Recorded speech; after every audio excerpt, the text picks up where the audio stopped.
It's our second game, and the opportunity to play, as we all know, my alma mater, a place that I spent some pretty good years at, and have a lot of respect for Danny Rocco, who's a good friend of mine.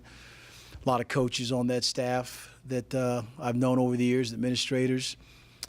Really, there's only two players, from that team that I know, and that's Michael Strauss and Michael Rocco.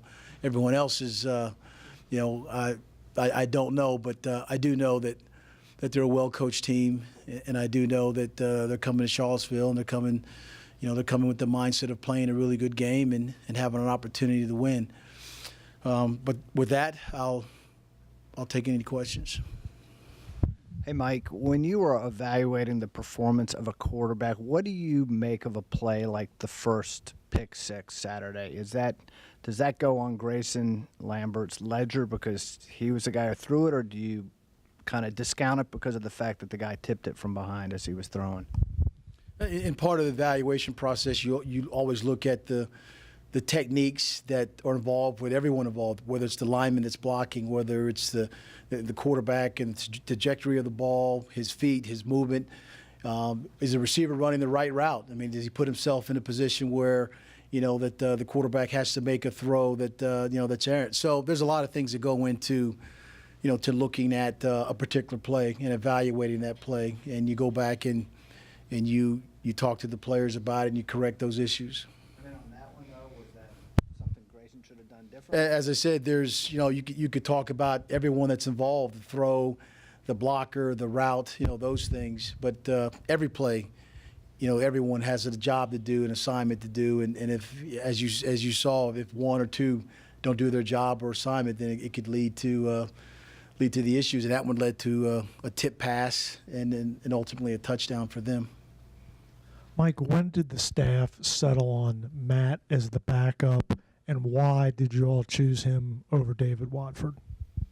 Yeah, that was going through camp and watching Matt, compete and trying to put him in competitive situations. What was interesting about this game is it was a competitive game, and when you go against yourself in spring practice and during the summer, what you're grading is the game and the scrimmages against yourself. The thing that Matt did that was very productive and as he executed the offense was he did it against a team in a situation that it wasn't a mop-up situation. He did it in a situation that he performed. He executed and he performed the way we needed, what we needed and what we wanted. And when you do something like that, then it's reasonable for us to look at a player and say, listen, let's give him other opportunities to make sure we continue to evaluate him. And he'll have an opportunity to play again. But, we saw early on, Dave, that, that Matt is a competitor. He got reps. He played in scrimmages. He did some really nice things. And I would say that coming out of that, the spring practice and coming out of, August camp is that he's shown the ability to really to grasp the offense and having the opportunity to have played it and demonstrated that in a competitive situation. He did a good job for himself, and so as I said, he was excited about that opportunity, and we'll try to continue to keep doing things to allow us to put players in the position to help us win. Coach, a lot in the offseason was talked about some of the question marks about the offensive line. I think they didn't give up a sack on Saturday. So just how did they grade out coach's evaluation of them? And was there, when it comes to Grayson or even the quarterback's play overall, do you see anything correlated to the offensive line? Well, one thing for sure, that very good defense, as we talked about before. The fact that our offensive line did provide the type of protection that, did not allow a sack. Now, we got hit. They did get to our quarterbacks, but at the same time, when you can provide the type of protection, which is predicated about the calls and the type of protection, overall protection that you use, whether it's a slide protection or whatever it might be, the end result was they did a good job, playing against the players that they were playing against, because those players are the front seven for UCLA, very fast, very athletic. And again, as I said, very pleased with the production of protecting the quarterback and then not having those sacks. Mike, you mentioned the two players, obviously the two quarterbacks who were here. What have you seen particularly about a Strauss? He's had a year and a little bit more in their system, and what are you expecting from him and also from Michael, from Rocco? Michael Strauss has a strong arm.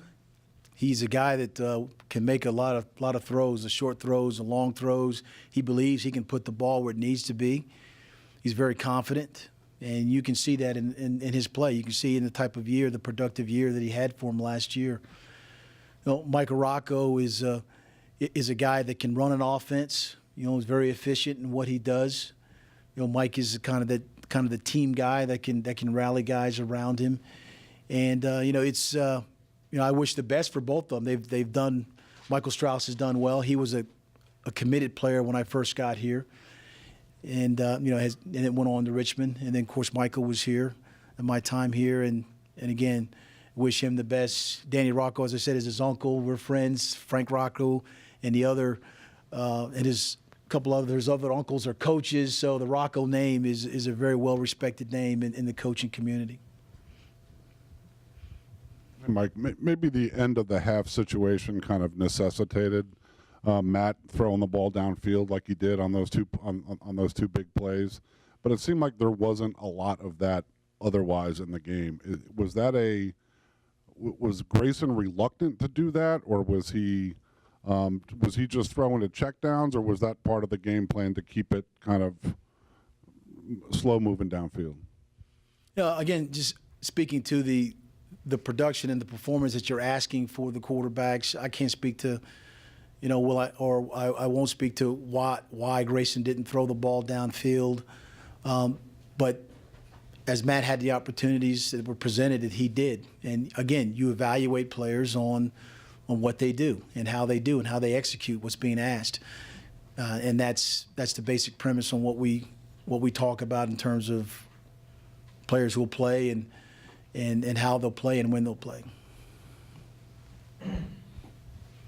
In the past, when you've been here, when there's been two quarterbacks sort of battling for time in the season, it hasn't really played out as I imagine you would have hoped. Is there anything you'll do differently this time in handling these two guys than maybe you did, that you've sort of learned or picked up from the previous times you've sort of had to go through this?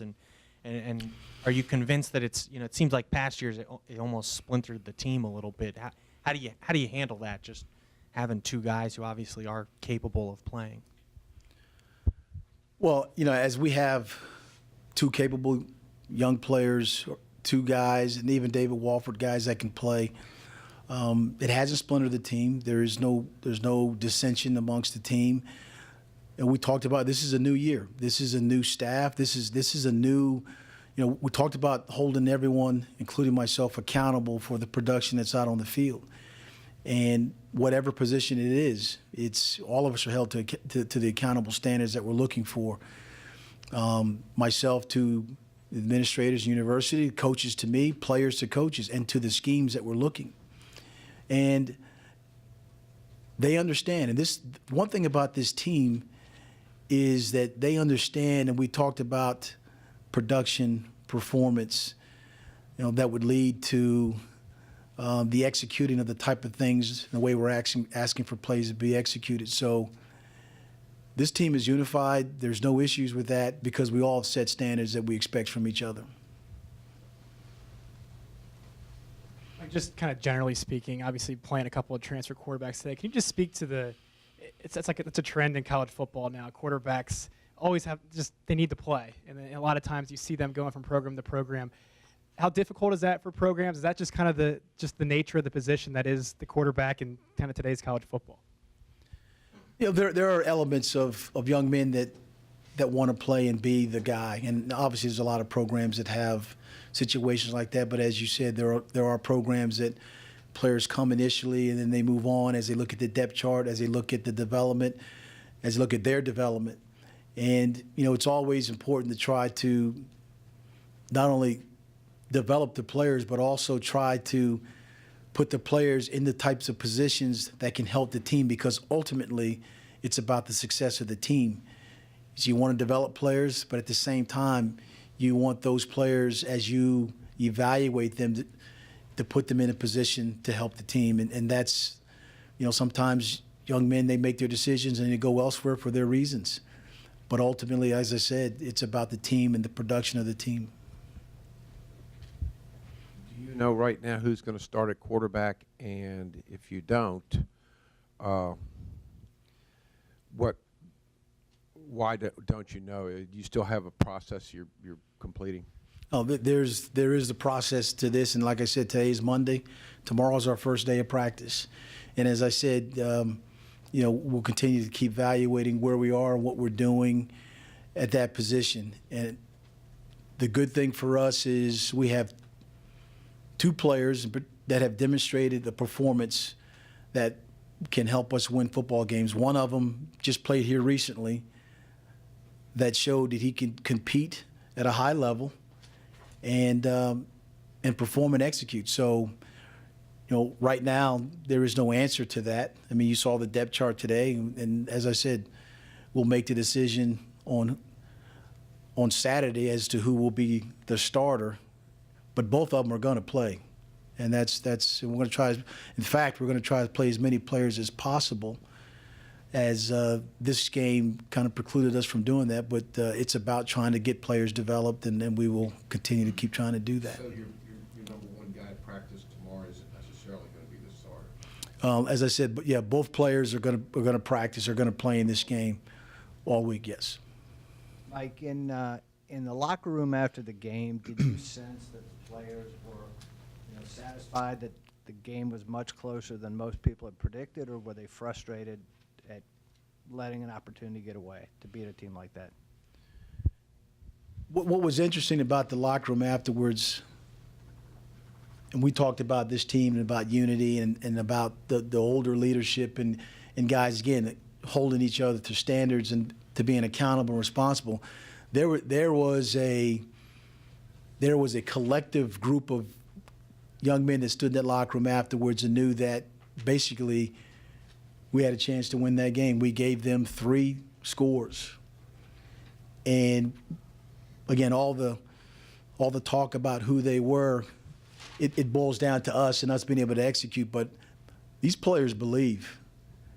And that's one of the biggest things that I know it's just game 1, but it's coming out of, as I said, spring practice is coming out of the summer and out of August camp, that these players believe and they want to win, and they want the guys that can help us win to be put in those situations that can do that. And there's not a I don't believe there's a selfish person on this team, and that was really as a head coach and you're talking to your team after a game and all eyes are locked in on you, and you walk away afterwards and you hear different leaders of the team talk about some of those things. I mean, that was really gratifying, that older guys now holding other guys accountable and responsible and talking about winning football games and getting better and correcting mistakes and moving forward. Coach, there's going to be a lot of discussion all week about offensively and the quarterbacks, but defensively, what you guys were able to do against UCLA's caliber offense, is that kind of one of the better performances you've seen in your tenure from the defense? Where does that kind of rank in your mind about what you guys were able to do? Yeah, it was definitely an excellent performance, by the defense in terms of the caliber of player that we were going against in Hundley. The amount of pressure, the tackles for losses, the sacks. He got his yardage, but at the same time, there were guys that, again, going into the second year of the scheme and system, that are understanding where they're supposed to be, where they're supposed to fit, coverages, all this. Can we get better? Yes, we can. We had some missed tackles and occasionally there was a misalignment. But from the understanding of what's being asked of them and then being able to play fast was represented by a good game plan and understanding the who and the what, particularly for UCLA, that could cause issues. So again, very proud of the effort. 2 big 4th down stops and one with the cause fumble was critical. You got to have turnovers, and we got to score on defense, because they scored on defense 3 times, and that's another thing. You want more, and I believe we can give more. But again, very, very positive in the defensive effort. Mike, in regards to that defense, with how well they played that first game, and I guess how good on paper with the returners you have they look, did that change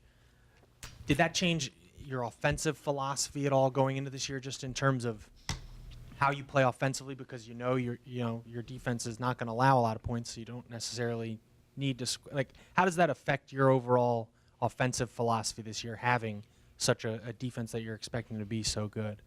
Well, going into this season, coming into this game, we know that one thing is we have to reduce the amount of points that offenses score. I mean, that's critical. They can have yardage and passing yards, running yards, but it's about the points. We know that although we had the ball a lot of times last year, and in the top category of plays run, is that we didn't have very many scoring opportunities. And we know that we have to put points on the board. So the impetus for us is play good defense, play sound defense. Offensively, don't turn the ball over, and which happened to us was the thing that you don't want to happen, but hang on to the ball, don't turn the ball over. When you have those scoring opportunities, make the most of them, particularly down in the red zone. Special teams, change the field position. And as I said in a teleconference last night, that the kickoff cover unit was the best that I've seen since I've been around here, the best that Larry Lewis has had since he's been a special teams coordinator. So when you talk about the field position, our average field position start was better than theirs. And so that's the formula for us. And I know it's not a new one. It's not always been made to be that, but play good defense for us is going to be critical. And offensively, hang on to the ball. Create those opportunities when you particularly get down in the red zone to score. We'd like more explosive plays, that goes into throwing the ball deep sometimes. You got to do it. And I believe we have the receivers that can go up and get it, and we'll do that.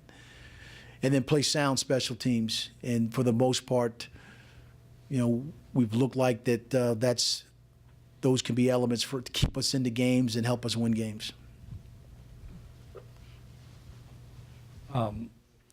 Was Tenuta satisfied with the performance, and did any of the younger guys or anybody else for that matter exceed your expectations on defense? I can probably speak for everybody. Is if you can have a great game, if you lose a game, no one's satisfied with that performance. So when we have a good game that leads to a win, then you may get a positive answer on that. But again, they scored 3 times on defense. And although we got 2 turnovers, we want to score on defense as well. So we're always pushing to get better to do that. Not many young guys played. Andrew Brown didn't play, but he'll play this week. Jamil Kamara didn't play on offense, but he'll play this week. Quinn Blanding had almost 60 snaps, and he played. Donnie Dallin played as well. So the 4 freshmen that I've committed to play will play this week. 2 of them played, in this game. And, it was good to see a guy like Andre Leverone, go back to the receivers again, who go up and get the ball and bring it down. It was good to see Darius Jennings, who was the offensive player of the game for us. Henry Coley was the defensive player of the game. Ian Fry was the special teams, along with the efforts of Vince Croce and a Will Wahi. And I pulled out a play yesterday and showed the team on a kickoff cover that Will Wahi got knocked down, crawled on his hands and knees, dove for the returner, missed him. Someone else turned the returner back in towards Will. He jumped up and made the tackle. It was a tremendous effort. If we play with that type of effort, play in, play out, not just special teams, but offensively and defensively. And here you have a guy that, is not a household name. It's a guy that just wants to play and help the team win. That was an unbelievable effort. And now we all have the model of the type of effort. You get knocked down, you get back up. You're not out of the play till the whistle sounds. And he did a fantastic job. And we recognize he and Vince Croce as guys that gave unbelievable effort in the special teams. From the end of last year, now this past week, Richmond's been on a little bit of a roll here. Obviously, you were there when they were very successful. How good is this team? Do they compare to teams that you had there, and how big of a challenge is this, despite them obviously being another level? As I said, Danny and I are really good friends. Coach Rocco and I are really good friends, and one of the things I've heard him talk about often is for his team this year. It's a senior-oriented group. There's a lot of guys that that he's been around, and they're his guys, and he's very pleased with the type of leadership. As I talk about our team being older, and you have those locker room moments where the leadership takes over, he's as proud as those guys as I am of my guys here. And he believes in his team. And you look at the team; they are an older team, and there's a lot of spots there that experience is in place for them. And I'm sure that he'll coach them hard, so he'll be ready to come back, return to Shawsville. Mike, you guys had 20 yards in penalties Saturday, which strikes me as extraordinarily low especially for a season opener. It was your fewest in a game in almost 3 years. After being 12th in the league last year in penalty yards, how much of an emphasis was it in preseason camp? How did you hold players accountable to that? And I'm guessing you had to be pleased with the numbers on Saturday. It was a positive aspect for us to have such low penalties in that regards. And if you look at it, this goes back to this accountability and responsibility thing, is we had an offensive lineman jump off sides, came out of the game. We had a wide receiver that on a basic formation lined up wrong that caused us, a penalty, came out of the game. And so, we're talking about being accountable to things, not just the penalties, but how we play, the way we play. And if you're not being held to a standard that we all expect, then expect changes or expect something to happen, because you just can't go about just accepting that and just going on about your business. Right now, we're a very disciplined team when it comes to that. And I am very pleased with the fact, being the first game, high-profile game against a team like this, that there was a level of discipline that we haven't had in the past that was displayed on Saturday. Now we need to continue and get better. If you can have a game with no penalties, that'd be great as well. But that's what we're striving for. I mean, getting lined up correctly is important. Staying on sides is important. Throwing the ball where you need to throw it, how you need to run a route, it's important. And so those are the discipline things that we're talking about in order for this team to get better. And those are the things the older players want to be held to a higher standard of. And so we will do that as a staff and continue, and hopefully have games that we will be productive in the penalty standpoint again. Mike, where were the breakdowns on the UCLA punt return for a touchdown that was nullified by the penalty? They did a good. They're very fast on their special teams units, and they did a good job of doubling a couple of our guys. And when you get doubled, the single guy has to get out and be one of the main guys that can turn the ball back in. And we missed a tackle on that, and their runner made a great play. I mean, and got away from us. A learning point for them, I'm quite sure that Coach Mora will talk to their team about, is when the penalty on that is when the player's helmet came off, and the rule is that when your helmet comes off, you have to stop immediately. You can't continue in the play. I don't know if enthusiasm or whatever it was, but he put his helmet back on and continued to run down the field. That was the cause for the penalty. So even for us, it's a learning point. It's a coaching point. Your helmet comes off, you got to stop immediately. And that was the penalty that nullified that return. But there were breakdowns from a technical standpoint from us, and then missing a tackle. Coach, you were talking earlier about accountability and about jumping off sides or lining up different. How is it that you guys, I guess, responded to Kyle's fumble? I know he was in several series thereafter, but I guess he's in the same spot on the depth chart, at least for now. But in terms of accountability, when you have a kind of a game-changing play like that, how do you address that with a player? Sure, it's the same thing for him. I mean, receivers, when they catch the ball, your most vulnerable state is when you turn and start to run up the field. And a guy from behind you, that's what they're taught. You're taught to try to punch the ball out, or when you're tackling from behind. And that was a costly error. And obviously, that will be also corrected that will be, it's been talked about, and I can say this, is a guy like Jamil Kamara will have a chance to play as well. And I'll just leave it at that. I mean, that's, it's important that we understand that hanging on to that ball is critical, because it cost us, as we all saw, 3 touchdowns. Can you give us any kind of update on Trey Nicholson? Yeah, he's responding slowly to this turf toe injury. Now, this is the same surgery that Andrew Brown had, and Andrew is now back to being 100% full speed, and Trey is, I believe, 3 weeks out of that, and so he's still running around in practice, and our hope, as well as I know his hope, is that he can get back into some contact drills. But again, when you're a defensive back, the pressing and running and changing direction is critical to you, and he's not there yet at this point.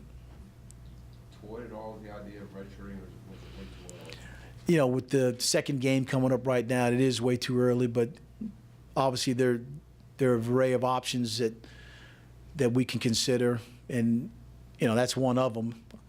But he also wants to play, but we'll see how that works out. Coach, staying in the secondary, you said Quinn Blaney got 60 snaps. Can you just speak more specifically to what you saw from the true freshman at safety? I know he had that kind of one-on-one play with Hundley down there in the red zone as well, but overall, can you assess his game?